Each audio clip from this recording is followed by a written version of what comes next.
Good morning. আমরা চললাম দীঘার উদ্দেশ্যে, সকাল সকাল বেরিয়ে পড়লাম। আমাদের সিএফওতে ভুলু এসেছিল, তো আমরা চললাম অ্যাকচুয়ালি হচ্ছে দীঘার নতুন যে জগন্নাথ মন্দির সেটা দেখতে। আমরা গাড়ি করেই যাচ্ছি। আমাদের তার আগে খেয়ে নিলাম গরম গরম চা।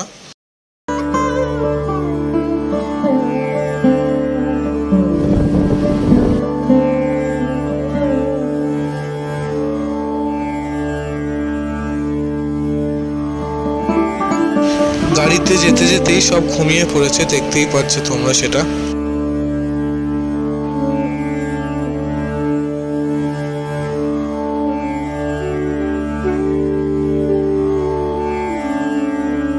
তো আমি চলে এসেছি এখন কোলাঘাটে একটা হল্ট নিতে। যদিও এখন বেশি বাজে না, এখন বাজে হচ্ছে সবে 7:30। তো আমরা এসেছি হোটেল রয়্যাল বাংলাতে। দেখি কি করা যায়, এত সকালবেলা তো বেশি কিছু খেতে ইচ্ছাও করছে না। ট্রাই করি, মানে অন্য ছোটোখাটো টুকটাক কিছু খাবো। তো আমরা এখন ঢুকে পড়েছি। Please ignore my hair face, কারণ সব আমাদের নোংরা হয়ে গেছে রাস্তার। তো আমরা অর্ডার দিয়েছিলাম এই চিকেন চিজ স্যান্ডউইচটা, তো এখন সেটাই খাচ্ছি। বেশ ভালো খেতে যেরকম। আর ওটা দিয়েছিল মা বাবা দিয়েছিল হচ্ছে পরোটা, তার সাথে হচ্ছে পনির বাটার মশলা, ওটাও খেতে খুব ভালো ছিল।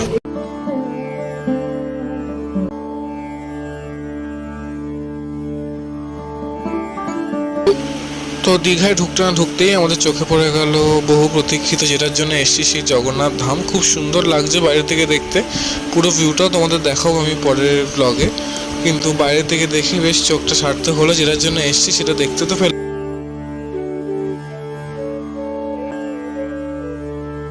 এসেছি আমরা হোটেল সাউথ এন্ডে, যেটা আমরা বুক করে রেখেছিলাম আগে থেকেই। তো এখন আমরা সব যা যা ফর্মালিটিস কমপ্লিট করে নিয়েছি। আচ্ছা, সবার কিন্তু এখানে আইডি কার্ড লাগবে, ঠিক আছে? তো আমরা এখন চলে যাব আমাদের রুম। এই হচ্ছে আমাদের হোটেল, নিচে এটা হচ্ছে সুইমিং পুল। যেমন এটা হচ্ছে আমাদের ব্যালকনির ভিউ, খারাপ না, বেশ ভালোই লাগলো। সুইমিং পুল আছে এখানে। এখন যাচ্ছি সি বিচের দিকে।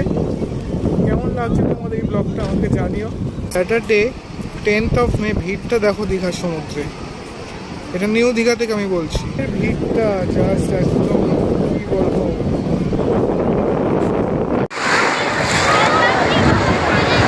কি ভিড় দেখো সবাই, মারাত্মক ভিড়, প্রচণ্ড ভিড়। কারণ এখানে নতুন আমাদের জগন্নাথ ধাম হচ্ছে, যাদের মানুষ ভিড় করছে এখানে।